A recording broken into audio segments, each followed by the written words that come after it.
আজকে আপনাদের সাথে খুব মজার একটি রেসিপি শেয়ার করব। এই রেসিপিটি আমি আমার মায়ের থেকে শিখেছিলাম এবং ট্রাস্ট মি, এই রেসিপি অর্থাৎ এই পুর দিয়ে আপনি হচ্ছে 1 প্লেট ভাত খেয়ে ফেলতে পারবেন। আজকের রেসিপিটির নাম হচ্ছে কাঁকরোলের পুর। প্রথমে হচ্ছে বড় সাইজের কাঁকরোল লাগবে এই পুরের জন্য।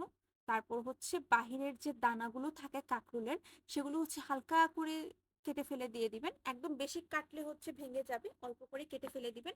তারপর হচ্ছে পানিতে সিদ্ধ করে ফেলবেন। এটাকে 70 থেকে 80% সিদ্ধ করতে হবে, এর বেশি কিন্তু সিদ্ধ করা যাবে না, তাহলে কিন্তু বাহিরের কাঁকরোলের বাকলটা হচ্ছে ভেঙে যাবে। তো এবার হচ্ছে আমি ভিতরের যে বীজটা আছে আমি সেটাকে বের করে ফেলছি। আমার কাঁকরোলটা আসলে একদম কচি ছিল, যার কারণে বীজগুলো একদম সফট টাইপ ছিল, নরম ছিল। যদি আপনাদের কাঁকরোলটা একদম পরিপক্ক হয় অর্থাৎ বীজগুলো একদম শক্ত হয়, তাহলে কিন্তু শিলে পাটায় বেটে নেবেন, তাহলে টেস্টটা ভালো আসবে। না হলে কিন্তু ভালো আসবে না। তো যেহেতু আমারগুলো কাঁকরোলের বীজগুলো হচ্ছে একদম কচি, তাই এর জন্য হচ্ছে আমি হাত দিয়ে একটু কচলে দিচ্ছি, যাতে হচ্ছে পুরটা হচ্ছে একদম মাখো মাখো হয় খেতে। একদম ভালো করে এগুলোকে হচ্ছে টিপে দিচ্ছি এবং দেখতেই পাচ্ছেন বীজগুলো কিন্তু রয়ে যাচ্ছে, কারণ এগুলো হচ্ছে মুখে দিলেই হচ্ছে ভেঙে যাবে, একদম নরম। তো এগুলো বাহিরের অংশটা আমি জাস্ট হচ্ছে ভেঙে দিচ্ছি। এবার হচ্ছে আমার যে যে জিনিসগুলো লাগবে, আমার হচ্ছে কাঁচামরিচ লাগবে 4 থেকে 5টা ছোট ছোট করে। তারপর হচ্ছে সরিষার তেল লাগবে, তারপর হচ্ছে হলুদ, মরিচ, ধনে গুঁড়ো লাগবে, এবং হচ্ছে মাস্ট বি যেটা লাগবে সেটা হচ্ছে সরিষা বাটা। এটা না দিলে কিন্তু টেস্ট আসবে না। তো এবার হচ্ছে আমি কড়াইয়ের মধ্যে সরিষার তেল দিয়ে দিচ্ছি। যখন একটু গরম হয়ে যাবে তখন আমি হচ্ছে একটু জিরে দিয়ে দিব। এটা অপশনাল, দিলেও চলবে না দিলেও চলবে, জাস্ট ফ্লেভারের জন্য। তো জিরেটা যখন হচ্ছে একদম ব্রাউন টাইপ হয়ে যাচ্ছে, তখন আমি হচ্ছে পেঁয়াজটা দিয়ে দিচ্ছি। তো পেঁয়াজগুলো হচ্ছে আমি ভালো করে ভাজতে থাকবো। তো আপনারা হচ্ছে আপনাদের পরিমাণ অনুযায়ী হচ্ছে পেঁয়াজটা দিয়ে দিবেন। আপনারা চাইলে কিন্তু রসুনও দিতে পারেন, তবে আমি রসুনটা হচ্ছে স্কিপ করেছি। আমার এই পুরে হচ্ছে রসুন ছাড়া ভালো লাগে খেতে, তাই হচ্ছে আমি শুধু পেঁয়াজ দিয়ে দিচ্ছি, এবং পেঁয়াজের পরিমাণটা আপনারা বাড়িয়েও দিতে পারেন। এবার হচ্ছে আমি কাঁচামরিচটা দিয়ে হচ্ছে ভালো করে হচ্ছে এগুলোকে ভেজে নিব, এবং যতক্ষণ পর্যন্ত ব্রাউন না হয় ততক্ষণ পর্যন্ত আমি ভাজতে থাকবো। এবার হচ্ছে আমি অল্প পরিমাণে লবণ দিয়ে দিচ্ছি, যাতে হচ্ছে আমার পেঁয়াজটা ভালো করে অর্থাৎ তাড়াতাড়ি সিদ্ধ হয়ে যায়। তো লবণ দেওয়ার পর হচ্ছে আমি আবার নাড়তে থাকবো।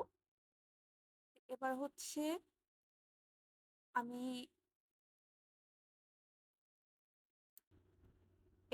আমি কাঁকরোলের বীজটা দিয়ে দিলাম, দিয়ে হচ্ছে আবার ভালো করে নাড়তে থাকবো। আর এগুলো কিন্তু ভালো করে ভাজতে হবে, না হলে কিন্তু টেস্ট আসবে না।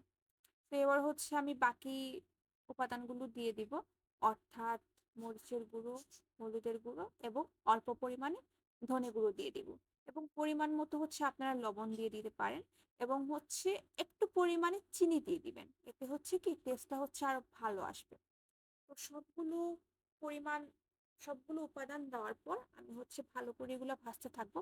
আপনারা চাইলে কিন্তু এখানে হচ্ছে ম্যাজিক মশলা ইউজ করতে পারেন, তাহলে কিন্তু টেস্টটা আরো ভালো লাগবে। তো আমি হচ্ছে আসলে ম্যাজিক মশলা ইউজ করিনি, কারণ আমি চেয়েছি যে মানে একদম ন্যাচারাল টেস্টটা আসুক।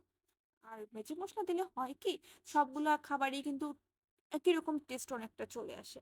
তো আমি হচ্ছে এই জন্য স্কিপ করেছি। তো এবার হচ্ছে ভালো করে ভাজতে থাকবো, একটু যখন ভাজা হয়ে যাবে, এবার হচ্ছে আমি সরিষা বাটাটা দিয়ে দিব। এটা হচ্ছে আমি লাস্টে দেওয়ার কারণ হচ্ছে কি, আমি চাচ্ছি যে পুরের মধ্যে একটু ফ্লেভার আসুক, সরিষা বাটার যে ফ্লেভারটা এটা হচ্ছে একটু বেশি আসুক। প্রথমে দিয়ে দিলে হচ্ছে একটু ফ্লেভারটা কম আসে, যার কারণে আমি লাস্টে দিচ্ছি। দিয়ে হচ্ছে অল্প ভেজে নিচ্ছি, সব মিলিয়ে হচ্ছে আপনারা পুরো পুরটাকে হচ্ছে 4 থেকে 5 মিনিট ভেজে নিলেই হবে, এর বেশি ভাজলে হচ্ছে তেতো লাগবে, এত বেশি ভাজার প্রয়োজন নেই। তো এবার হচ্ছে আমার ভাজা কমপ্লিট হয়ে গিয়েছে।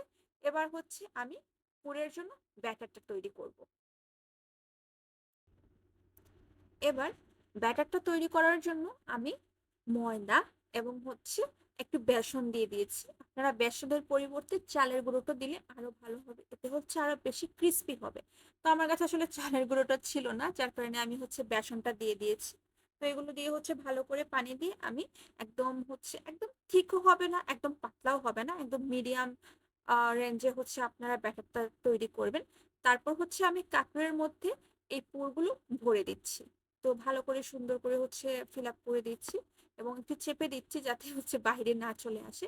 এবার হচ্ছে ব্যাটারের মধ্যে ভালো করে আমি ডুবিয়ে নিচ্ছি এবং এটাকে কিন্তু ভালো করে উপরে নিচে হচ্ছে ভালো করে লাগাতে হবে, না হলে হচ্ছে দেখতে ভালো লাগে না, খেতে হচ্ছে ক্রিস্পি লাগবে না।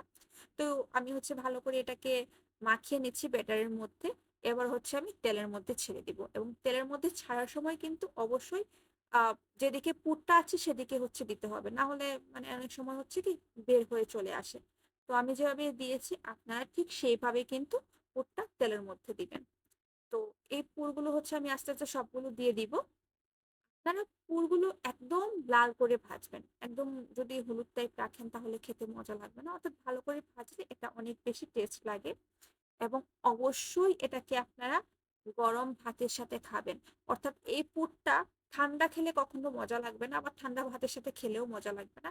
একদম ভেজেই হচ্ছে আপনারা খাওয়ার জন্য রেডি হয়ে যাবেন। আর ঠান্ডা হয়ে গেলে কি মানে টেস্টটা হচ্ছে ভালো লাগে না এত বেশি। তো আমি সবসময় প্রেফার করি ভাজার সাথে সাথেই হচ্ছে খাবারটা খেয়ে নিতে। তো এভাবে হচ্ছে আমি লাল করে ভেজে নিব। তো আপনারা হচ্ছে বাসায় ট্রাই করে অবশ্যই জানাবেন পুরটা কেমন লেগেছে। And thank you so much for watching this video. আশা করছি ভিডিওটি আপনাদের অনেক ভালো লাগবে এবং যদি আপনাদের ভিডিওটি ভালো লেগে থাকে সাবস্ক্রাইব করে পাশে থাকবেন। ধন্যবাদ।